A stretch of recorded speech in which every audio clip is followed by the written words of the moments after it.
Di antara pengetahuan yang bersifat aksiomatik itulah pengetahuan tentang hukum kausalitas, hukum sebab akibat. Saudara-saudara sekalian, maaf saya berikan contoh yang sangat sederhana sekali. Karena Pak Guru Gubul mengatakan keberadaan dan ketiadaan Tuhan itu sama saja secara ilmiah. Ada lihat pulpen ini? Ini barang sederhana sekali. Saya mau tanya sekarang, mana logika yang masuk akal? Pulpen ini ada yang buat atau pulpen ini mengadakan dirinya sendiri? Oh jelas, jelas, jelas. Mana yang lebih masuk akal? Bangunan ini ada yang menyusun dengan bangunan ini menyusun dirinya sendiri. Mana yang lebih masuk akal? Jelas ada yang menyusun. Tahu nggak kenapa kita mengamini itu? Karena nalar sehat kita sejak awal sudah mengamini hukum kausalitas, hukum sebab akibat. Gak ada ceritanya ada akibat tanpa sebab. Every effect must have a cause. Likulli ma'lul labudda lahu min illah, likulli musabbab labudda lahu min sabab. Itu para filsuf Muslim sejak berabad-abad mengatakan begitu. Ini lihat saya kutipannya. Grand Syekh Al-Azhar lagi mengatakan, slide selanjutnya, maaf mas. Slide selanjutnya. Slide selanjutnya.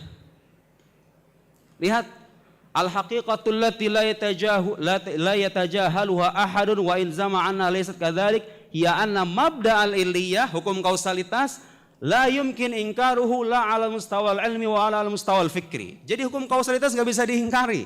Itu hukum yang bersifat aksiomatik, di mana orang mengakui itu. Jadi kalau Anda mengatakan pulpen ada yang buat, ruangan ada yang menyusun, laptop ada yang buat, kok bisa-bisanya ketika bicara alam semesta Anda mengatakan oh Tuhan ada atau tidak sama saja.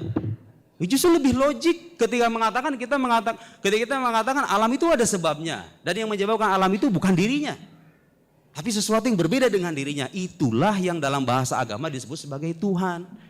Jadi pembuktian keberadaan Tuhan itu bisa dibuktikan secara ilmiah, bisa melalui apa? Hukum kausalitas. Saya mau bertanya sekarang kepada semua yang ada di sini, ada nggak saintis di alam semesta ini yang nggak percaya dengan hukum sebab akibat? Tidak ada, tidak ada. Dia kalau nggak percaya hukum sebab akibat, nggak bakal bisa neliti. Dokter itu nggak mungkin bisa menghasilkan apa? Dia menganalisis penyakit, menghasilkan obat, nggak mungkin. Farmasi itu nggak bakal ada. Mereka bikin obat karena tahu penyakit itu ada sebabnya, gitu loh.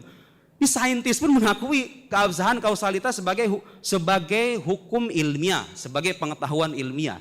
Dan keberadaan Tuhan bisa dibuktikan dengan kausalitas itu. Lanjut. Dan kausalitas bukan hukum indrawi. Perlu kita catat. Enggak, sebelum itu mas. Sebelum itu. Oke. Nah ini perkataan Syekh Ramadan Al-Buti. Kullu haqiqah ilmiah mahma daqqat labudda an ta'tamir fi nihayatil amar ala haqiqah daruriyah.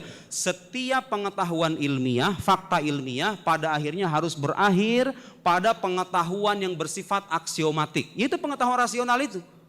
Hukum kausalitas, hukum non kontradiksi. Saya beri contoh Pak Guru Gubul. Kalau Anda mengingkari hukum, kalau Anda mengingkari pengetahuan rasional sebagai pengetahuan ilmiah, Anda tidak akan pernah berpikir bagaimanapun caranya. Saintis tidak akan pernah bisa menelurkan penelitian sama sekali. Lihat, kalau dokter mengatakan kepada Anda, Bapak, Anda didiagnosa punya penyakit diabetes. Kontradiksinya apa? Anda tidak terkena diabetes dong. Masuk akal nggak kalau misalnya kita mengatakan orang terkena diabetes tapi tidak terkena diabetes? Ya nggak logik dong. Masa dikatakan orang terkena diabetes tapi tidak terkena penyakit diabetes? Masuk akal nggak kita mengatakan bahwa Pak Guru Gembul itu manusia tapi juga bukan manusia? Itu mustahil. Dan pengetahuan empirik nggak akan bisa membuktikan kemustahilan itu. Karena konsep kemustahilan sendiri bukan konsep indrawi.